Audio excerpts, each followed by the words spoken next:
أعوذ بالله من الشيطان الرجيم. بسم الله الرحمن الرحيم. الحمد لله هدانا لهذا وما كنا له مقرنين. الصلاة والسلام على وليه ووزيره وأخيه وأشرف الإترته وذريته وباب الحكمته وناطق الحجته سيد الأمير المؤمنين عليه السلام.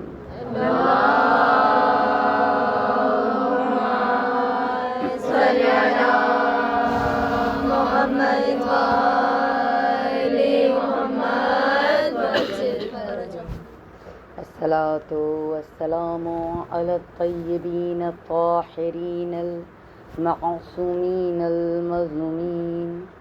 إنما يريد الله ليذهب عنكم الرجس أهل البيت ويطهركم تطهيرا.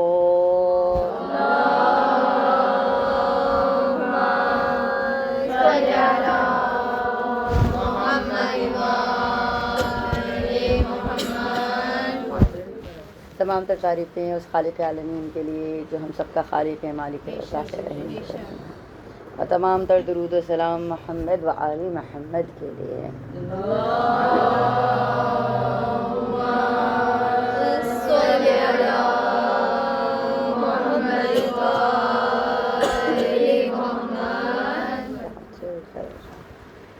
آج آپ لوگوں سے پہلا تعارف ہے، اور شاید پتہ نہیں زندگی میں اگر مہلت دی تو دوبارہ شاید ہو پائے یا نہ ہو پائے. تو کسی مجلس کے تسلسل کو نیا بنانے کے بجائے میں چاہوں گی کہ ایک چھوٹا سا موضوع لیں جو آج کی اس تھوڑی سی دیر میں ختم کر پاؤں، کہ عشرے کی مجالس ہوتی ہیں، میں جانتی ہوں بہت تھک جاتے ہیں آپ لوگ. آج کی مجلس کا موضوع جو ہے وہ ایک سورہ ہے، سورہ حمزہ. اصل سے سب لوگوں کو زبانی یاد ہوگی، صاحب علم کا مجمع ہے یہاں پر. ویل لکل ہمزہ لمزہ، ماشاء اللہ بچوں کو بھی یاد ہے یہاں پہ. پروردگار عالم کیا کہہ رہا ہے کہ ویل ہے ان لوگوں پر کہ جو غیبت کرتے ہیں، جو طنز کرتے ہیں، جو طعنے دیتے ہیں. دیکھیں، اگر دو چیزیں ایسی ہیں قرآن مجید میں جس کے لیے پروردگار عالم نے بہت ہی سختی دکھائی ہے، تو پہلی چیز جو ہے وہ ہے سود، جس کو ہم پروفٹ کہتے ہیں، اور دوسری چیز ہے غیبت. کہ یہ کہا گیا ہے کہ کراہیت آنی چاہیے تمہیں جبکہ تم غیبت کر رہے ہو. لیکن یہاں پہ سورہ حمزہ جب بیان کی جا رہی ہے تو صرف غیبت کا تذکرہ نہیں ہو رہا، غیبت کے ساتھ ساتھ طعنہ دینے والوں کا بھی تذکرہ ہو رہا ہے. تو جو نظر آ رہا ہے ممبر سے بیٹھ کر، لیکن زیر لب جو مسکراہٹیں ہیں وہ بیان کر رہی ہیں کہ کن کن لوگوں کے چہرے ہمارے ذہنوں میں آ جاتے ہیں. یا بعض اوقات ہمیں اپنے آپ کو ایویلیویٹ کرنے کی ضرورت ہوتی ہے کہ جی ہم اپنے آپ کا محاسبہ کر سکیں کہ آیا ایسا تو نہیں کہ ہم جو ان لوگوں میں شامل ہوں کہ جو بات بات پہ طعنے دے جاتے ہوں، ادراہ مذاق طعنے دے جاتے ہوں. کیونکہ آج کل کے زمانے کا نیا ٹرینڈ ہے نا، کہا جاتا ہے کہ insult is the new comedy. کہ اگر آپ کو کامیڈی، اگر آپ دوسرے کسی انسان کے ساتھ قریب ہونا چاہتے ہو، مذاق کرنا چاہتے ہو، تو آپ تھوڑی سی بے عزتی کر دیں، اس کو تھوڑا سا طعنہ دے دیں. یہ آج کل کے زمانے کا ٹرینڈ ہے. لیکن اللہ تعالیٰ کیا کہہ رہا ہے؟ اللہ تعالیٰ یہ کہہ رہا ہے کہ ویل ہو ان لوگوں پر جو لوگ یہ کر رہے ہیں. کتنی چھوٹی سی بات ہے، سب کو یاد تھی یہ سورہ، لیکن افسوس یہ ہوا کہ ہم نے سورہ کو اٹھا کے پڑھ کر سمجھنے کی کوشش نہیں کی. بے شک. آج کوشش یہی ہے کہ تھوڑے سے وقت میں زیادہ نہ صحیح پہلی لائن کو اس کی صحیح طریقے سے سمجھا پاؤں، کیونکہ اگر تفسیر میں جاؤں گی تو بہت بڑی ہے. لیکن اگر صرف پہلی لائن سمجھا پاؤں یا دوسری لائن تک اگر میں پہنچ پائی، آپ لوگوں کا ساتھ رہا تو میں دوسری لائن تک پہنچ جاؤں گی. لیکن اس سے آگے میں چاہوں گی کہ اس مجلس سے جب اٹھ کے جائیں آپ تو آپ لوگ خود تھوڑا سا مطالعہ کریں، کیونکہ حسین کو ماننا کافی نہیں ہے، حسین کی بات ماننے کی بھی ضرورت ہے یہاں پر۔ مجلس حسین لیکن ہر چیز کا ایک چہرہ ہوتا ہے، جیسے ہم جاتے ہیں نا پاسپورٹ بنوانے کے لیے جاتے ہیں، NIC بنوانے کے لیے جاتے ہیں، نائکاپ بنوانے کے لیے جاتے ہیں، تو جب ہم کسی چیز کو بنوانے کے لیے جاتے ہیں جی چشمہ اتاریے، دیکھیے ہماری طرف نظر کیجیے، چہرہ دکھائیے، ارے آج کل تو فون ہے تو فیس ریکگنیشن ہوتی ہے، بہت ضروری ہے، ہر چیز کا ایک چہرہ ہوتا ہے، اور شیعت کا چہرہ کیا ہے؟ مجلس حسین۔ شیعت کا چہرہ کیا ہے کہ شیعہ جو ہیں وہ سخی ہوا کرتے ہیں، وہ سبیلیں لگایا کرتے ہیں، یہ شیعت کا چہرہ ہے۔ اور شیعت کا چہرہ ایک اور ہونا چاہیے کہ شیعہ جو ہوتے ہیں وہ علم جانتے ہیں، سمجھتے ہیں قرآن کو، اور آگے سمجھنے کی کوشش بھی کرتے ہیں اور سمجھانے کی کوشش بھی کرتے ہیں۔ تو بس اتنی سی بات یاد رکھیے گا کہ جب کبھی کوئی بات کر رہے ہوں تو کہیں ایسا تو نہیں ہے کہ اگر ہماری محفلوں سے غیبت کو ہٹا دیا جائے تو خاموشی رہ جائے۔ ایسا تو نہیں ہے کہ جب ہم یہاں سے اٹھ کے جائیں اور یہاں پہ بیٹھے ہوئے ہوں تب بھی ہم یہاں پہ جو ثواب کمانے کے لیے آئے تھے وہ گناہ کما کے جا رہے ہوں۔ تو ایک شخص نے سوال کیا کہ امام متقیان مجھے بتائیے، میں نے کی ہے بہت سارے لوگوں کی غیبتیں، ہم جیسا ہوگا وہ، مجھ جیسا ہوگا، میں اپنی بات کرتی ہوں تو مجھ جیسا ہوگا، بہت سارے لوگوں کی غیبتیں کی ہیں۔ تو امام علیہ السلام نے کہا کہ جاؤ جا کے اس سے معافی مانگو۔ چلا تھوڑے بعد پھر واپس آیا، آ کے کہنا مولا اس کی ہمت نہیں ہے، کہہ رہی نا مجھ جیسا انسان ہے، ہم جیسے بہت سارے ہوتے ہیں کہ غیبت تو کر لی تھی اس فلو میں آ کر باتوں کے چکر میں، لیکن اس کے باوجود اب ہمارے اندر ہمت نہیں ہے کہ ہم جا کے اس کا سامنا کر سکیں کہ بھائی ہم نے تمہاری غیبت کی تھی، ایسے ایسے کی تھی، اس کے ساتھ کی تھی، تو ہمیں معاف کر دو، اب کیا کروں؟ امام علیہ السلام بہت خوبصورت فارمولہ بتا رہے ہیں۔ امام کہتے ہیں کہ تم اس کے لیے دعائے خیر کرو، تم جا کے معافی نہیں مانگ سکتے، تم اپنے رب سے اس کے لیے دعائے خیر کرو۔ دیکھیں یہ اتنی سی چیز ہے، اگر شاید ہم یہیں سے لے کے اٹھ کے چلے جائیں تو بہت بڑا کام ہو جائے ہمارا، کہ رسول کے زمانے میں ایک شخص آیا اور رسول سے یہ کہہ رہا ہے کہ یا رسول اللہ، سورہ ہمزہ نازل ہی اسی وجہ سے ہوئی تھی کہ رسول کے بارے میں اس طریقے کی باتیں کہی جاتی تھیں، غیبتیں کی جاتی تھیں رسول کے بارے میں بھی، اور تانے دیے جاتے تھے رسول اکرم کو، اور امام متقیان کے بارے میں بھی کہا جاتا تھا بہت کچھ۔ تو آ کر اس نے بتایا کہ یا رسول اللہ کہ فلاں شخص جو تھا وہ آپ کے بارے میں یہ کہہ رہا تھا۔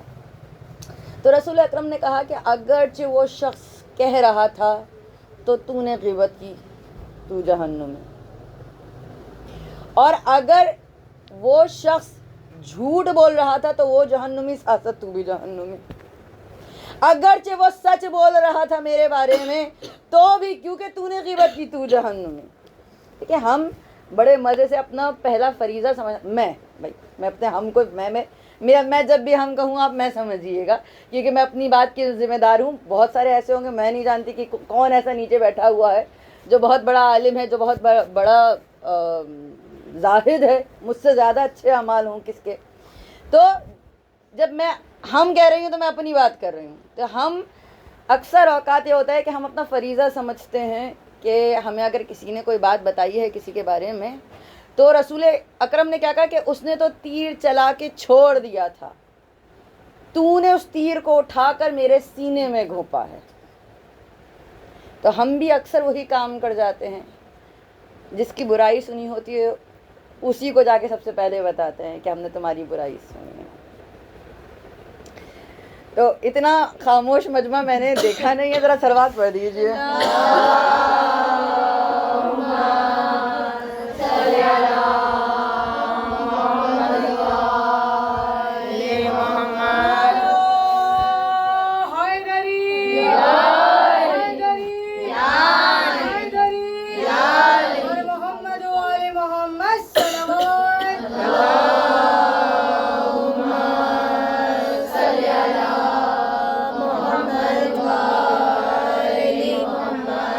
مجھے لگا کہ سب لوگ بور ہو گئے کیونکہ کافی دور تک مجھے سر نظر آ رہے تھے اور پن ڈراپ سائلنس تھا۔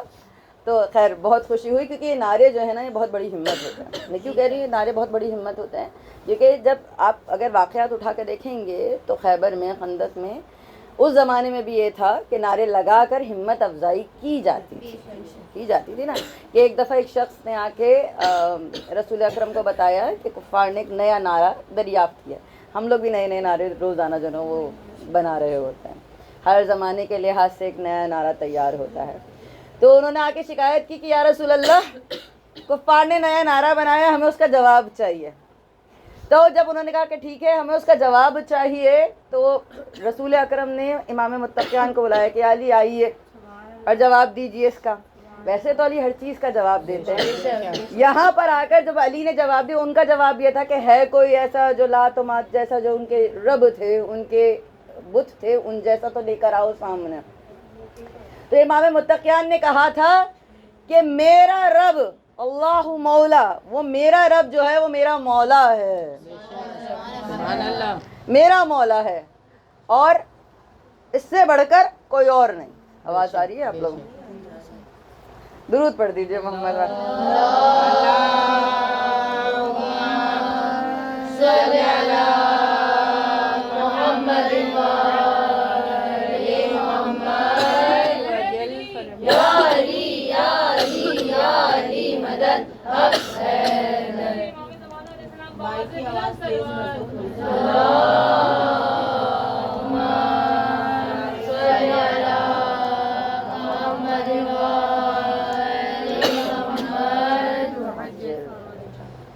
تو جب کوشش کروں گی، ویسے تو آواز کافی خراب ہے، کافی مجلسیں ہو چکی ہیں، پڑھ چکی ہوں، لیکن پوری کوشش کروں گی کہ آخری تک جائے.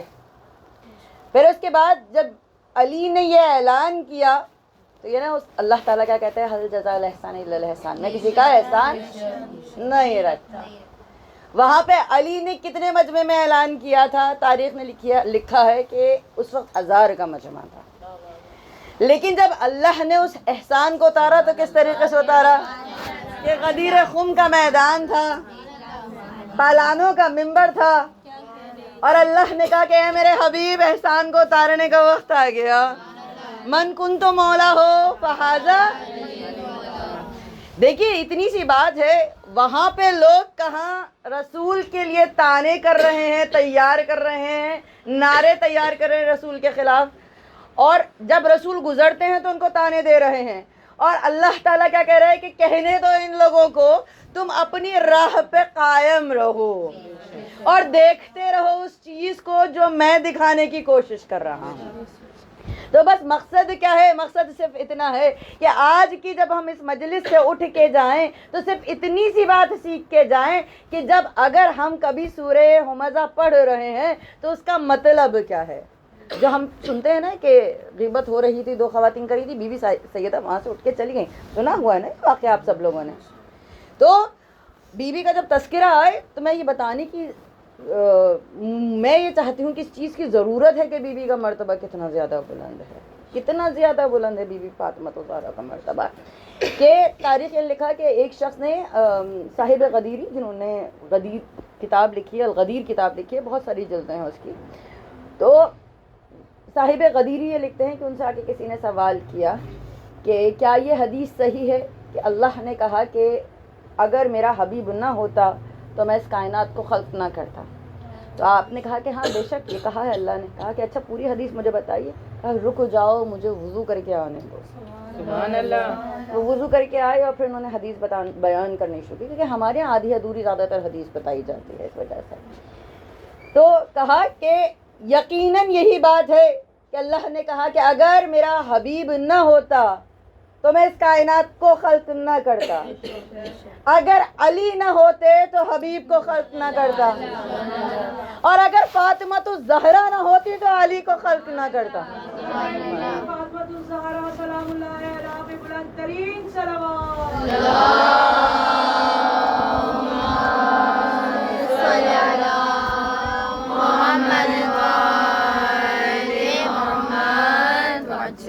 کیونکہ یہ وہ ایک ایسا واسطہ ہے، ایک ایسی نسبت ہے جو امامت میں بھی ہے اور نبوت میں بھی ہے. ایک ایسا پوائنٹ جسے کہتے ہیں نا کہ ہم دونوں چیزیں آ کے مل جاتی ہیں، ایک ایسا واسطہ جس ہم حدیثیں کے ساتھ پڑھتے ہیں نا، جو ہم کہتے ہیں نا کہ یہ بی بی فاطمۃ الزہرا دنیا سے زیادہ آسمانوں کو جانتی ہے. جیسے امام متقیان نے بھی کہا تھا نا کہ یہ علی دنیا کے راستوں سے زیادہ آسمان کے راستوں کو پہچانتا ہے. اسی طریقے سے بی بی فاطمۃ الزہرا وہاں پہ زیادہ پہچانی جاتی ہیں. تو اگرچہ ہم کنیزان فاطمۃ الزہرا ہیں، تو ایک چھوٹی سی چیز ذہن میں لے کے جائیے کہ آج کے بعد نہ تو ہم سنیں گے نہ کریں گے. بس ایک چھوٹا سا وعدہ، انسان ہے، خطا کار ہے، بھول جاتا ہے، کوئی بات نہیں، کوئی بات نہیں، کوشش تو کی. یہ کہ پروردگار عالم کیا کہہ رہا ہے؟ پروردگار عالم کہہ رہا ہے میں تمہاری کوششوں کا صلہ دوں گا. یہ کوئی فائنل ایگزامس نہیں ہے کہ رزلٹ کی بنیاد پہ جو ہے نا جتنا لکھا ہے اتنے نمبر ملیں گے، یا پیپر لیک ہو گیا تو اس حساب سے نمبر ملیں گے. اللہ کہہ رہا ہے تم نے گمان کیا، میں نے تمہیں دے دیا، میں نے تمہیں عطا کر دیا. تو بس صرف ایک نیت تم نے کر لی کہ آج کے بعد میں یہ گناہ نہیں کروں گی، تو بس پروردگار عالم نے تمہیں عطا کرنا شروع کر دیا، اس کا ثواب آج سے ملنا شروع ہو گیا. وہ جو گناہ پچھلے کر لیے تھے اس کا مٹانے کا جو اریزر ہے وہ مل گیا ہمیں. تو وہ شروعات ہو گئی آپ چھوٹی سی اس مجلس سے. دوسری لائن ویل لکل ہمزۃ لمزہ الذی جمع مالا وعددا، کہ اور وہ لوگ مال کو جمع کرتے ہیں اور گنتے ہیں. دیکھیں مال کو جمع کرنا یہ وہ مال جمع کرنے کی بات نہیں ہے. شیعوں میں خاص طور پہ میں کہوں نا کہ کنجوسی بہت بری چیز ہے. ویسے ہوتے نہیں ہیں لیکن اگر کوئی مل جائے، کسی کو ایسا شوہر یا کسی کو ایسی بیوی یا کسی کو ایسا سسرال، میں وہ بات نہیں کر رہی، میں جنرلائز بات کر رہی ہوں. تو جو امام کے ماننے والے ہیں، جو حق راستے کے ماننے والے ہیں، وہ مال کو جمع نہیں کرتے. اور ہمارے ہاں کانسیپٹ کیا پایا جاتا ہے؟ ہمارے ہاں کانسیپٹ یہ پایا جاتا ہے کہ بھائی برے وقت کے لیے ہم جمع کر رہے ہیں. ہوتا ہے نا کہ برے وقت کے لیے جمع کر رہے ہیں. چلے آپ نے مال کو جمع کیا، آپ یقین مانیے کہ جو آپ گمان کرتے ہیں اللہ وہی کرتا ہے، کیونکہ آپ انتظار کر رہے تھے برے وقت کا، تو برا وقت آئے گا ہی. اسی کو سائیکالوجی میں مینیفیسٹیشن کہتے ہیں. سوری لال. تو مینیفیسٹیشن کہا جاتا ہے اسی وجہ سے سائیکالوجی میں، جس چیز کا آپ انتظار کر رہے ہوتے ہیں وہی چیز ہوتی ہے. تو اگر آپ کو مال جمع کرنا ہے تو اس نیت سے، اس گمان سے جمع کیجئے کہ ہم اچھے وقتوں کے لیے جمع کر رہے ہیں، ہم عزاداری حسین کے لیے جمع کر رہے ہیں، ہم اپنے بچوں کو گھمانے لے کے جائیں گے کیونکہ پروردگار عالم نے کہا کہ یہ بھی ثواب ہے، ہم اس کے لیے جمع کر رہے ہیں، ہم کسی غریب کی مدد کرنے کے لیے جمع کر رہے ہیں. تو گمان بہت ضروری ہے کیونکہ جیسا انسان گمان کرتا ہے ویسا ہی ہوتا ہے. اور کیا کہا جاتا ہے، وہ جیسے کہ ایک مثال ہے نا، ایک ایگزامپل ہے چھوٹی سی، کہ کشتی جو ہے وہ دریا کے اوپر رہے تو اچھی ہے، لیکن جب پانی جو ہے نا وہ کشتی کے اندر چلا جائے گا تو کشتی ڈوب جائے گی. تو جو دنیا کی محبت ہے، جو مال کی محبت ہے، یہ نیچے رہے تو بہتر ہے. یہ جب اندر آنے لگے گی نا تو محبت اہل بیت کم ہونی شروع ہو جائے گی. تو محبت اہل بیت کسی صورت بھی کم نہ ہو. بالکل کچھ سیکھے نہ سیکھے، جو بینکر ہوتا ہے نا، جو کیشیئر ہوتا ہے، بینکر کی بات نہیں کری جو میں کیشیئر کی بات کریں، کیشیئر کے پاس اگر بہت زیادہ پیسہ آ بھی جائے نا تو بھی اس کو خوشی نہیں ہوتی، کیونکہ اسے پتہ ہوتا ہے کہ یہ چلا جانا. نہ آنے کی خوشی ہوتی ہے نہ جانے کا غم ہوتا ہے. یا پھر اگر میں دوسرے الفاظ میں کہوں، اگر زیادہ آ جاتا ہے تو پریشان ہو جاتا ہے کہ سارے گننے پڑیں گے مجھے. یہی ہوتا ہے نا. تو بالکل اسی انداز سے پروردگار عالم کہہ رہے ہیں کہ تمہیں اس دنیا میں جو دیا گیا ہے بالکل وہی انداز دیا گیا ہے. تم آؤ گے، حساب لگاؤ گے اور چلے جاؤ گے. یہ سب کچھ تمہیں ملے گا اور لے لیا جائے گا. کام تمہارے کچھ نہیں آنے والا. تم ابھی ان سب چیزوں کو اس طریقے سے استعمال کرو کہ بعد میں یہ چیزیں تمہارے لیے جو نا وہ کام کی ہوں. تو کس طریقے سے ہم استعمال کریں؟ تو بہترین طریقہ یہ ہے کہ مجلس حسین علیہ السلام. دیکھیں ہم واسطہ دیتے ہیں نا تو ہم یہ دعا مانگتے ہیں کہ مولا ہم یہاں پر آئے ہیں، اس مجلس میں آ کر بیٹھے ہیں، اب ہم یہاں سے اٹھ کے جا رہے، ایسا نہ ہو جو کائنات کو عطا کرنے والا ہے وہ ہمیں کچھ عطا نہ کرے.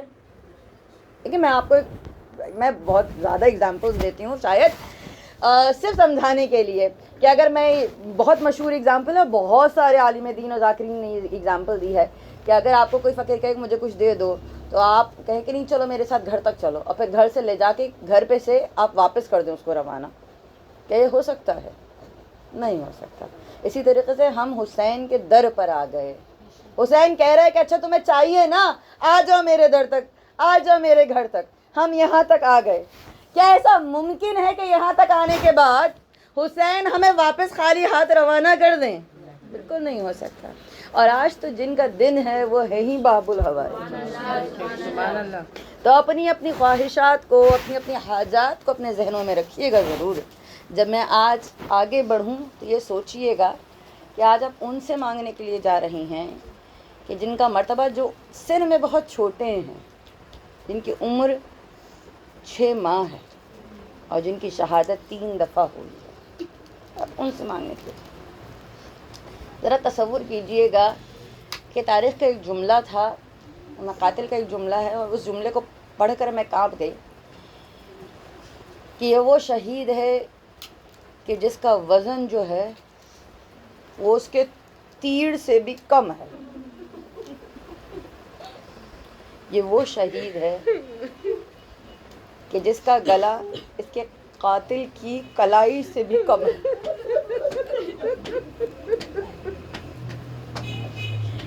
تاریخ یہ کہتی ہے کہ جب حسین نے حلمن کی صدا دی ہے اور خیمے میں شور و غل اٹھا ہے، تو اس وقت حسین آگے بڑھ کر کہنے لگے کہ اے ام رباب لائیے ہمیں دے دیجئے، ہم اشکیا سے طلب آب کریں شاید پانی مل جائے. تاریخ نے کہا کہ ام رباب نے نیا کرتا پہنایا ہے علی اصغر کو. اولاد والی ماؤں کا مجمع ہے. علی اصغر کے بالوں میں شانہ کیا ہے ام رباب نے. ایک ایسا جملہ جو میں نے پڑھا تو میں نے گریہ کیا کہ حسین نے ایک سفید کپڑا منگوایا، اس سفید کپڑے میں علی اصغر کو لٹایا اور اس طریقے سے باندھا کہ جس طریقے سے حسین کسی کی میت کو باندھ رہے ہوں. بندھے کفن جس طریقے سے باندھے جاتے نا، حسین اس طریقے سے علی اصغر کو باندھ رہے. لے کے چلے. جب لے کے چلے ہیں تو لوگ سمجھے کہ شاید حسین صلح کرنے کے لیے آئے ہیں. جب مختار سے سوال کیا نا، مختار نے سوال کیا کہ اے ابو خلیق مجھے بتاؤ کیا کبھی ایسا وقت آیا تھا کہ تم لوگ روئے تھے؟ تو ابو خلیق نے کہا کہ ہاں، جب حسین ہاتھوں پہ ششماہے کو لے کر آئے اور حسین نے اپنی ابا کا دامن پلٹا تھا. یہ وہ ابا کا دامن تھا جب حسین نکل رہے تھے نا تو میرا باپ نے کہا تھا کہ آقا دھوپ بہت تیز ہے، میرا بچہ بہت چھوٹا ہے، اس ابا کے دامن کو میرے علی اصغر کے چہرے پہ ڈال دیجیے گا. جب حسین نے ابا کا دامن ہٹایا ہے نا تو جتنے اولاد والے تھے نا سب اپنا کلیجہ پکڑ کے روئے تھے. دوسری دفعہ کب روئے؟ دوسری دفعہ اس وقت روئے کہ جب عمر سعد نے حرملہ کو حکم دیا کہ حرملہ حسین کا جو کلام ہے اس کو قطع کر. اور حرملہ نے سوال کیا کہ عمر سعد مجھے اتنا بتا، تیر حسین کو مارنا ہے یا اصغر کو؟ اور حرملہ کو حکم ملا کہ نہیں، اصغر کو مارنا ہے تیر. ابو خلیق کہتا ہے کہ تیسری دفعہ اس وقت روئے سب جب حرملہ تیر کو کمان میں لگاتا تھا اور تیر جو تھا وہ ترک ہو جاتا. ایک دفعہ ہوا، دوسری دفعہ ہوا، تیسری دفعہ حرملہ سے سوال کیا گیا. عمر سعد نے کہا کہ حرملہ اگر کوئی مجھ سے پوچھتا تھا کہ سب سے بہادر کون ہے تو میں کہتا تھا کہ حرملہ سب سے اچھا تیر انداز ہے. اے حرملہ کیا ہوا تجھے؟ حرملہ نے کہا کہ جب بھی میں تیر کو کمان میں لگاتا ہوں مجھے ایسا لگتا ہے کہ جیسے خیمے کے در پر ایک بیوی کھڑی ہے جو شاید اس بچے کی ماں ہے اور مجھے کہہ رہی ہے حرملہ اپنے تیر کو دیکھ، میرا صغیر کو دیکھ، اپنی جوانی کو دیکھ، میرے صغیر کی نادانی کو دیکھ۔ تاریخ کہتی ہے کہ گلوئے حضرت علی اصغر کو چھیدتا ہوا، حسین کے بازو کو توڑتا ہوا زمین میں جا گڑا، اور وہ حسین جسے صبر کا بادشاہ کہا جاتا ہے، کبھی آگے بڑھتا ہے کبھی پیچھے ہٹتا ہے۔ انا للہ و انا الیہ راجعون۔ حسین تو امام ہے، صبر کر لیں گے، لیکن مادر رباب، مادر اصغر ام رباب کیسے صبر کریں گی؟ کیسے بتائیں گے حسین؟ اگر رباب نے کچھ پوچھ لیا کیسے کہیں گے کہ اب اصغر نہ رہا؟ تاریخ کہتی ہے کہ جب حسین ام رباب کے پاس پہنچے نا، تو ام رباب نے جب علی اصغر کو دیکھا تو صرف ایک سوال کیا، آقا کیا اس عمر کے بچے میں سے بہت کیے جاتے ہیں؟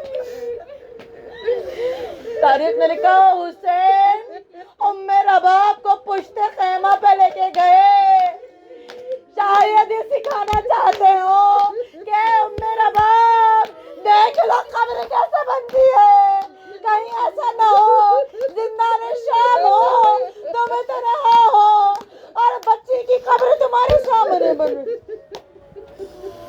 تاریخ کہہ رہی ہے کہ ام رباب جا کر بیٹھ گئی زمین پہ، اور بار بار زمین کو ہاتھ لگاتی اور کہتی ہیں آقا زمین بہت گرم ہے،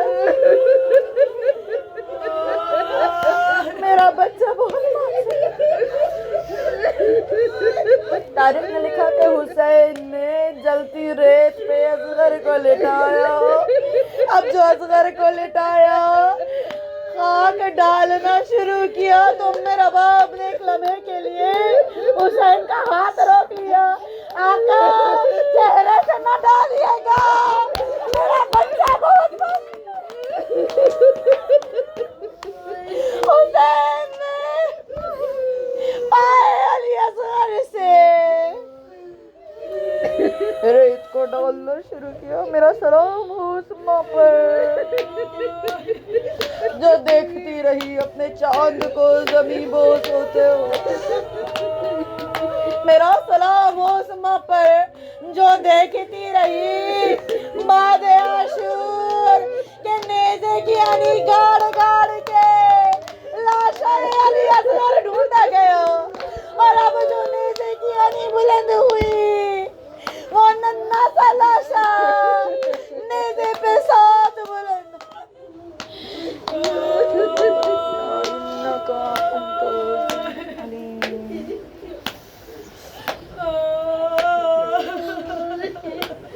اے پروردگار تجھے واسطہ ہے باب الحوائج کا، بہت ساری حاجات لے کر آئے ہیں، بہت گناہ گار ہیں، ہمارے گناہوں کو نہ دیکھنا، ہمارے سیاہ کار چہروں کو نہ دیکھنا، اپنی ربوبیت کے حق سے ہماری تمام حاجات کو پورا کر دے۔ جتنے بے روزگار ہیں ان کو صاحب روزگار کر دے، جن سب لوگوں کی روزگار کی پریشانیاں ہیں ان سب کی روزگار کی پریشانیوں کو دور کر دے۔ غیر شادی شدہ لڑکیوں کو اچھے سے بر مل جائیں، بے اولادوں کو اولاد عطا کر، صاحب اولاد لوگوں کے اولادوں کو اچھی نصیحت عطا فرما، ہمیں اور ہمارے بچوں کو دین اور ایمان پر قائم رکھ، خاتمہ بخیر ہو، ہمارے وقت کے امام کے ظہور میں تعجیل فرما، تقبل منا انک انت السمیع العلیم۔ ماتم حسین۔